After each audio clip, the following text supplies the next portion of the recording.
now that's where the urgency is being felt by some at least, is to really shore up these types of things to make sure that we can get a continued supply of high quality herbs. Welcome to Herbal Explorations, a podcast hosted by Wilson Lau of New Herbs.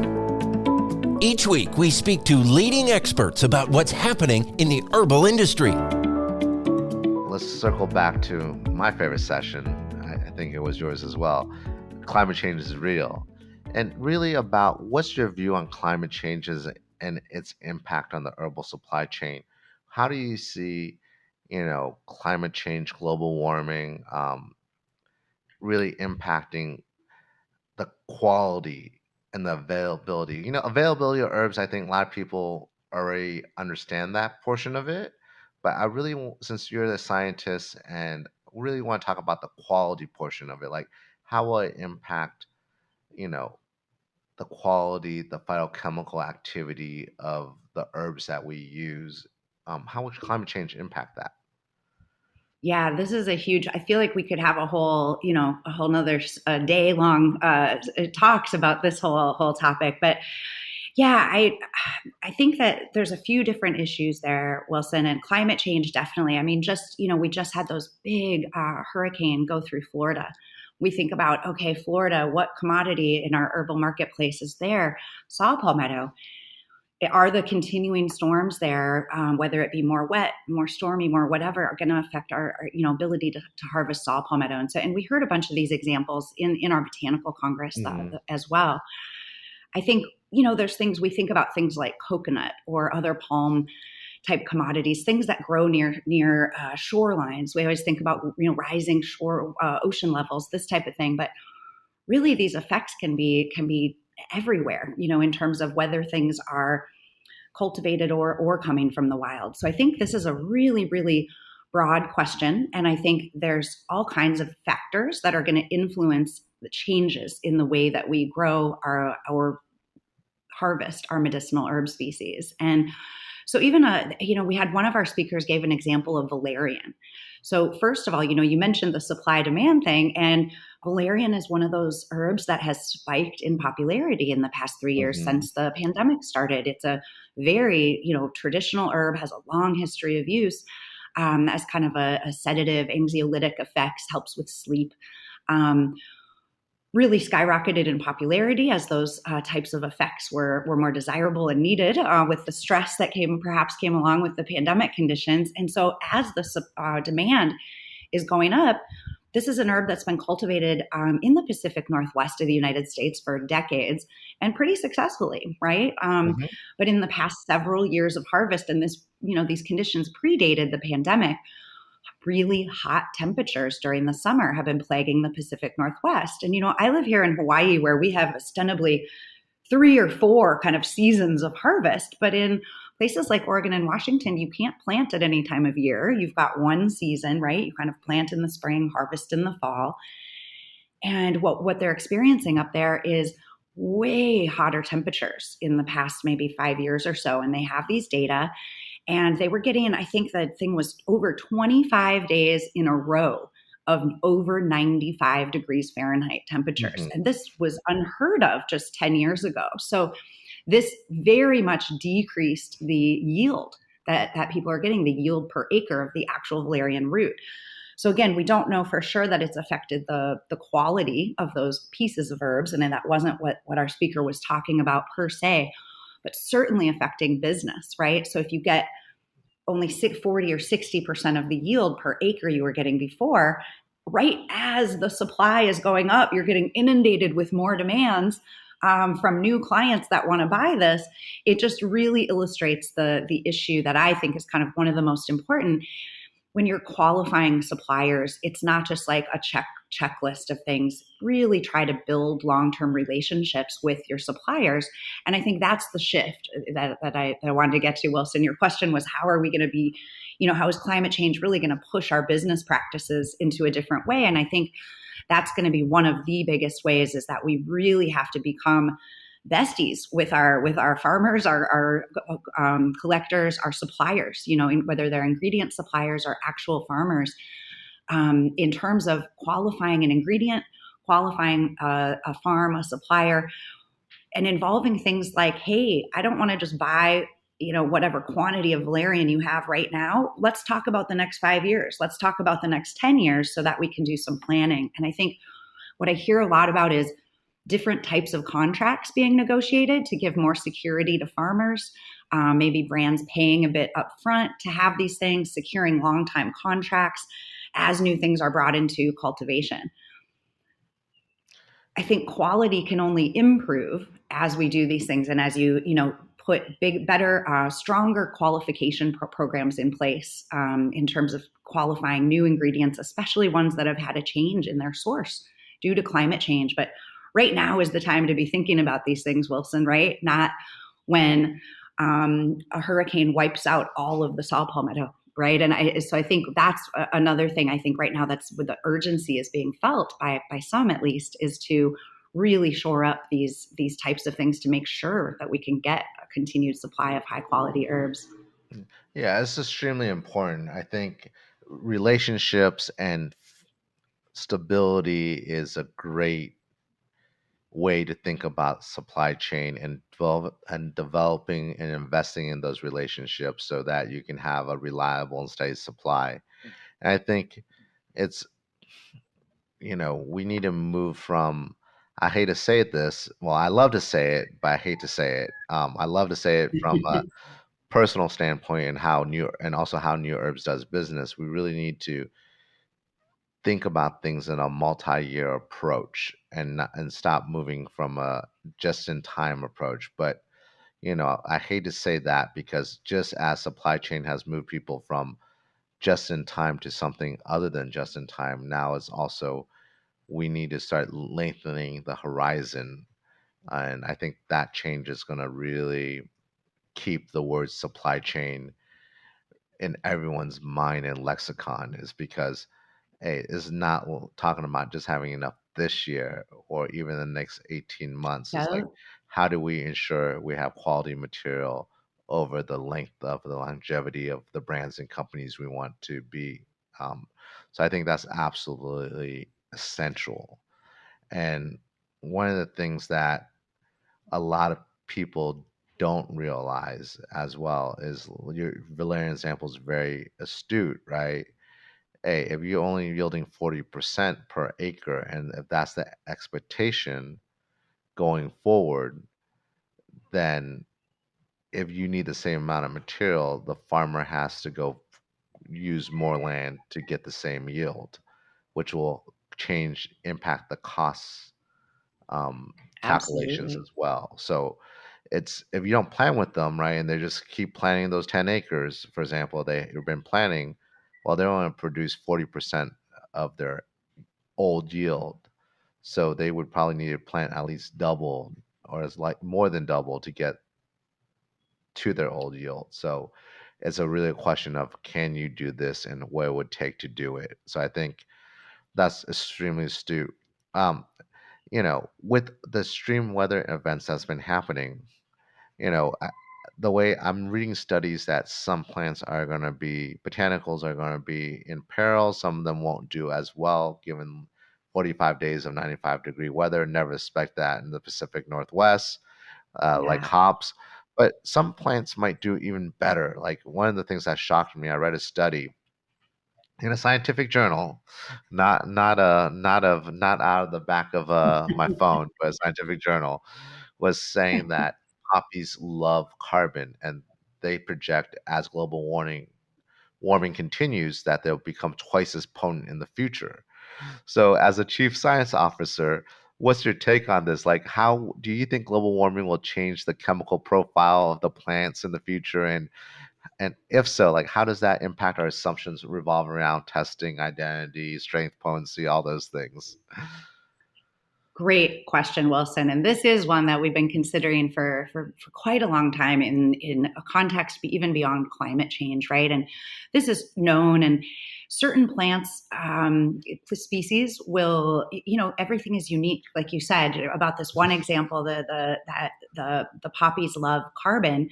Other things like echinacea, it loves really crappy soils, right? And it'll produce a lot more of the good things. So it really does depend on species to species variation. And, we can all think about like a wine grape, right? You can grow a Cabernet grape in the mountains of France, and you could grow that same stock of grape in the Pacific Northwest, and it's going to taste different. But does that still mean that we test it for identity? Could we still say this is a Cabernet grape? Could we still say it's going to have the same effect? It may have the same, amount of alcohol, just a different profile of these other secondary metabolites that affect flavor and taste. So it does go back to also intended use. It depends what you're trying to use your herb for.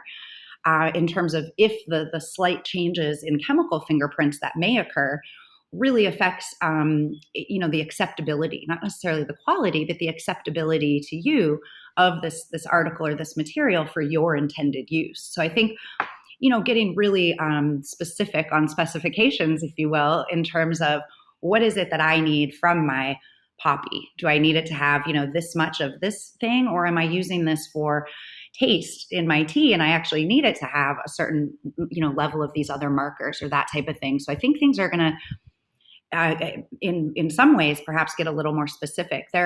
Valerian's another example that we've heard about, that valerian brought into cultivation in different areas is now not passing some of the traditional identity tests that we use to support identity specifications. And that could be an issue. And that doesn't mean it's not valerian, and it doesn't necessarily mean it's not really good valerian for your intended use, whatever that may be. But you are going to have to find a way to test the identity or support your identity specification that might be different than has been used in the past. The same type of issue has come up. You've probably heard of this, Wilson, with Tulsi. Tulsi, traditionally grown in India.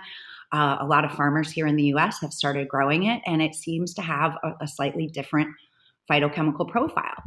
Again, that doesn't necessarily mean that it's not really good Tulsi for the intended use. But we may have to adjust our methods and our specs to be able to use those types of materials. So I think there's going to be rapid adjustment, and there's no one big trend, for me to say, oh, this is what's going to happen. It's like some plant species could be just completely stable. They move to some crazy different soil or new different place, or like you said, improve on one or more of the molecules that we grow them for. One of the things I keep talking about recently is sustainability as a specification, right? And so I feel like this kind of goes in there too, when you think about what marker compounds or what things are really critical to this material for your intended use. And I think that'll be an area that those of us in the industry will have to really key in on. I wonder too, Wilson, you told me you had started growing, your company has a new project with hibiscus in Mexico and growing it there. I wonder if you have, does this relate at all to that crop? Have you guys seen shifts in phytochemical profiles or that type of thing? The hibiscus that we're growing in Mexico is very similar to the hibiscus in Africa from a phytochemical profile standpoint. The acidity is there. But again, back to your question, your original comment, it's for its intended use. And this is the hibiscus that we're selling is primarily going to the tea and beverage market, where they want the color, the acidity, the tartness, and what matters to them, right? So we're looking at acidity, anthocyanins for colors, and color, and it's just like you said, it's fit for purpose. Do we really need to ship hibiscus from Africa to get that intended purpose? Now we're growing in Mexico. We're shipping from Mexico to North America. That supply chain is a lot shorter, is a lot tighter, and also the carbon footprint is a lot smaller. We are going to do a study and see, sort of try to quantify what that looks like. But it's really about its intended purpose. I would be more hesitant to do something like this if it wasn't for food or if it wasn't used in a highly standardized extract, because we for traditional herbalism, and that's where new herbs is rooted in that. And so we're always very conscious about intended use, right? And because even something like whether it's ginseng, the most studied, one of the most studied herbs out there, where we know a lot about it. We don't know everything, and we don't even understand. We have barely scratched the surface to understand, is it the ginsenosides we want that make it such a great adaptogen, or is it some other metabolite, secondary, third? Is it because the combination of the metabolites and potents and other chemicals, like how it comes together, that it's the actual thing that we want? So it's very hard when you want to use it for wellness to say, especially if you're using it along the traditional veins, to say, oh, great, let's just go plant it somewhere else. Um, I- that's not something New Herbs normally does, but because of the intended use, the intended marketplace, and how it's used, we found it appropriate to do this kind of um, shift from sourcing it in Africa to growing it in Mexico. And I think it's really about, is it fit for purpose? And like you said, another point you made that I really want people to understand what is really behind that is, a growing is directly impacting the sustainability of something. And what I mean by that, and I think, and I won't speak for you, this is what my interpretation of it is that if I want it just for color, well, I want to, find that cultivar or hybrid, or trying to find something that will yield the most amount of color from that plant. So by doing that, I can now reduce the tonnage and the area and the amount that needs to be grown to yield the same amount of color or phytochemicals or active constituents. Um, that is really impactful about what we do, especially if we look at it that way. It's like, with standardized extracts, is like, well, we're trying to hit something, a marker compound, to a certain degree, right? And let's try to find the best material possible. And one of our mutual friends, and I think we all revere him in the industry, Joseph Brinkman, was telling me, and and a lot of other herbalists, but I think he said it the best. Is like, look, when he started in the industry, you could grind up powder herbs. I won't say what herb, but you grind up the herb, and you didn't need to make an extract. You could hit the mark. You could hit the marker ratios, right? And well, if that's the case, if I could grow that same herb, well, I don't need to go through the extraction process, which saves a lot of energy and resources to hit that marker compound.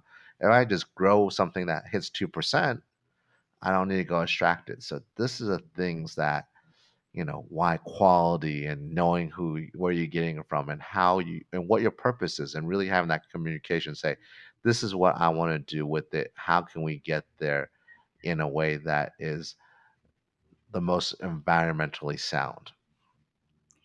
I think, Wilson, you just hit on a couple things that I found, are worth mentioning again. That, relocating from Africa to Mexico is not just about, it is about sustainability, about, not just cost or economics, Hmm. or, the ports being clogged up, but actually, all of it makes it more sustainable to be closer, and shortening that supply chain. And one of the other, like, regulations, international regulations, laws that's been affecting people lately is CITES, Hmm. right? So I think there's things, and again, it's all related to climate change and conservation of biodiversity.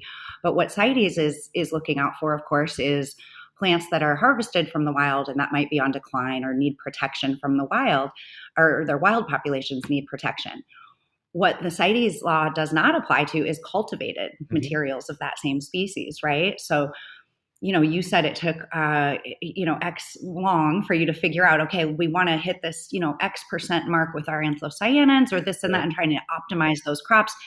It's really great and innovative. You guys are taking these steps before there's a critical issue, before it gets put on the CITES list and your whole supply gets stopped, right? And so, I mean, recently, Boswellia serrata was one that was being considered for CITES annotation.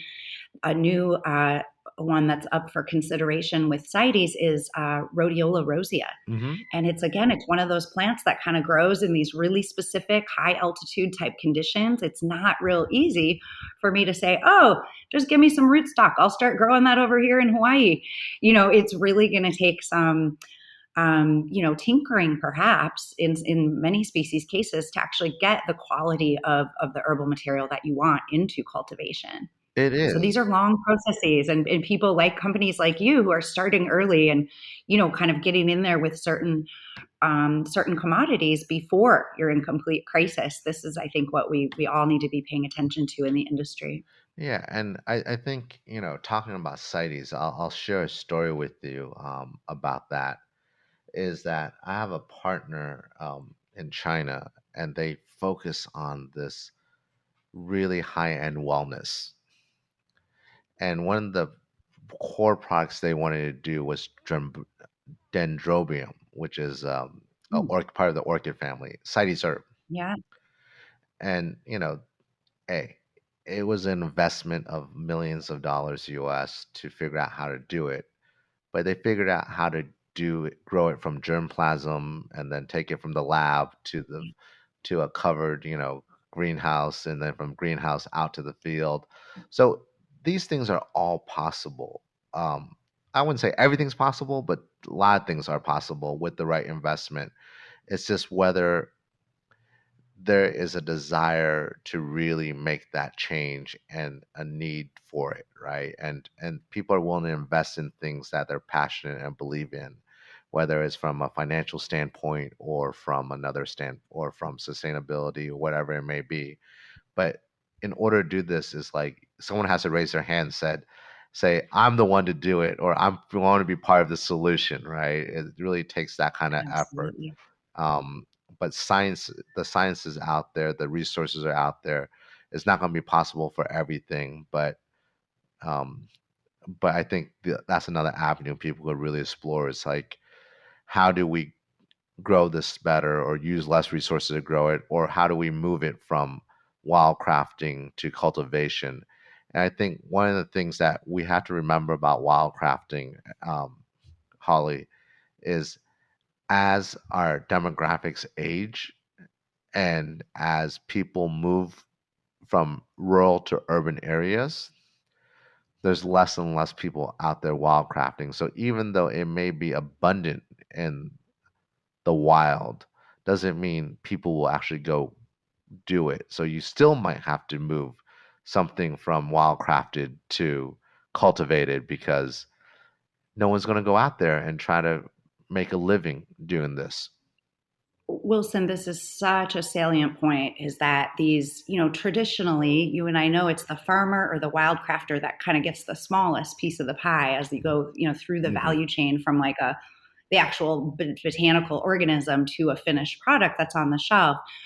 But in these cases, yes, some of these wild harvesters in regions all over, even here in Appalachia in the United States, are just traditionally very underpaid for the work they do. And so it comes to a point, if they can find other work to do for more money or the same money, that's, this, how are you going to retain them in the industry? It's really serious. And increasingly we see, some of the communities, especially globally, when you get into maybe indigenous communities where harvesting some wild commodities is actually, it's part of their living, right? It's part of their way that their whole village or community survives. So we don't want to just jump to say the solution in every case is to bring things into cultivation. Sometimes it may be helping those communities be able to continue with their wild harvest in whatever ways that may be, certainly by paying them more in some ways, but also by, providing infrastructure to their village, just making it their lives in some ways easier so that they can continue to harvest this commodity as part of their livelihood. So there's, solutions aren't, it's not easy, as we said, and it's different with each different species, even in those that are wild harvested. So your point is so well taken, Wilson. This is something that, it's a species by species, almost commodity by commodity, or, depending where globally these things are happening. And how do we help that end of the value chain, the kind of the ones with their hands in the dirt, whether it be from wild populations or cultivation, really stay in the value chain and make it worth their while to have that be a part of their livelihood.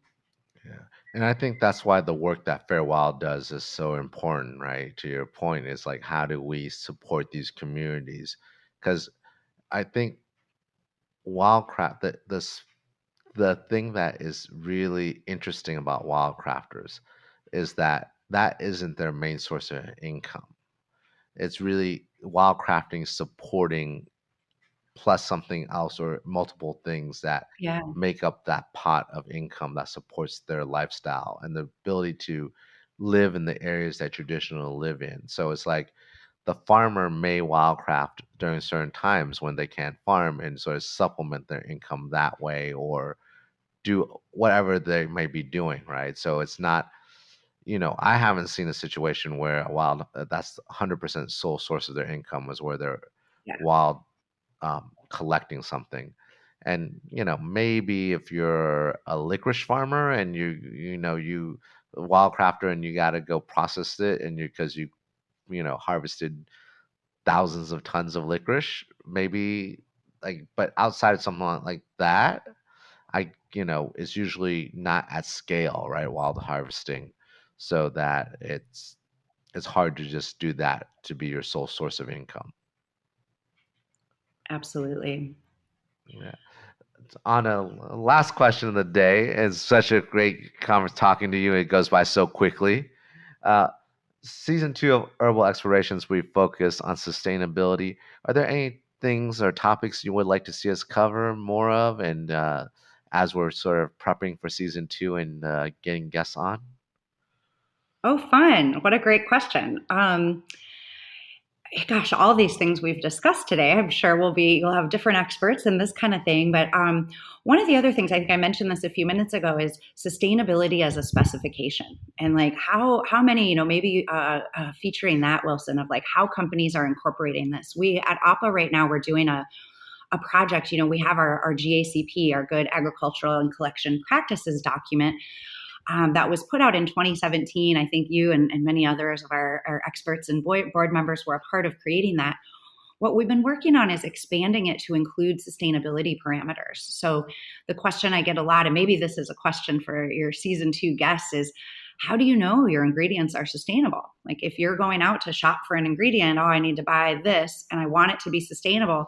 How do you know? Obviously, there's some voluntary certification standards. There's things like the Fair Wild. You could 100%. If you want for sure, just go buy a Fair Wild ingredient and get involved in that program. But not all companies want to buy certified ingredients or have the money or that kind of thing. But how do you know those types of things? And so that's what we're trying to do a little bit more in our GACP revision. Is companies could pick and choose what's important to them. If they say, oh, regenerative agriculture is our really biggest focus, we want to make sure all our farms are doing regenerative techniques. What can you do when you're qualifying that supplier in terms of a checklist or questions to ask them in the qualification to make sure, what is their level of sustainability? So I feel like that's, we did talk a bit about metrics and that kind of stuff today, but I feel like what a cool question to ask some of your, next subject matter experts or companies that might be coming on in next season is, how do you know? You want to buy this. And of course, we've got things like certified organic, but maybe you want to go farther than that. And I think these types of things are going to be being discussed as we go forward for sure. And with sustainability as kind of not something extra, but like a baseline specification for a certain ingredient, and maybe not just an ingredient or a supplier, but suppliers of other things that you use in your manufacturing, your products, your toilet paper. We had one person during the Botanical Congress say that they've really been able to reduce so much of their waste and things in their manufacturing facilities. Their biggest source of trash and of extra waste is their employee lunchroom, because that people bring plastics and these other types of things. So I think that's a really interesting thing to think about in terms of how are you reducing your how are you improving your sustainability, and how do you know? Yeah, I think that's a great point, and we'll definitely have one episode in season 2 dedicated to regenerative agriculture. I think the other interesting thing would be talking about standards and seeing like GACP and regenerative and sort of seeing what best practices could be pulled across different standards? I think that's a really salient question. And because there's what I'm discovering is as we're looking at regenerative agriculture certification for our project in Mexico, Oh, um, great. there's so many different certifications. But it's not like organic, right? Where it's like, well, the certifier is different, the standard's all the same. It doesn't matter if it's CCOF, Oregon Tilth, or whoever, right? It's still the USDA organic standard. But with, fair life, fair trade, fair whatever, um, they're all different seals and not the same standard. And all the standards offer something slightly different. And being a ingredient supplier, we got to figure out what standard our customers are using, what matters to them, and getting Yeah. certified to that standard, because it doesn't appear on the front of my package, right? It appears on the front of their packages. So it's been quite an amazing journey and discovery as well. So I definitely love your suggestion. You'll definitely hear me ask your question to the experts. And thank you so much for joining me, Holly, and I hope to see you at Supply Side West. Oh, it's absolutely my pleasure, Wilson. I'll be listening to your upcoming vlogs and be really excited to enjoy season 2 of this really cool show you've been doing. Thanks so much. It's my pleasure. Always a pleasure to chat with you. Will do. See you in Vegas. Okay. Aloha. Thanks for listening. To learn more about the business of herbs and botanicals, visit newherbs.com. To keep listening to great episodes, be sure to subscribe to this podcast in iTunes, Google Play, Amazon, or Spotify, and make sure to give us a rating too.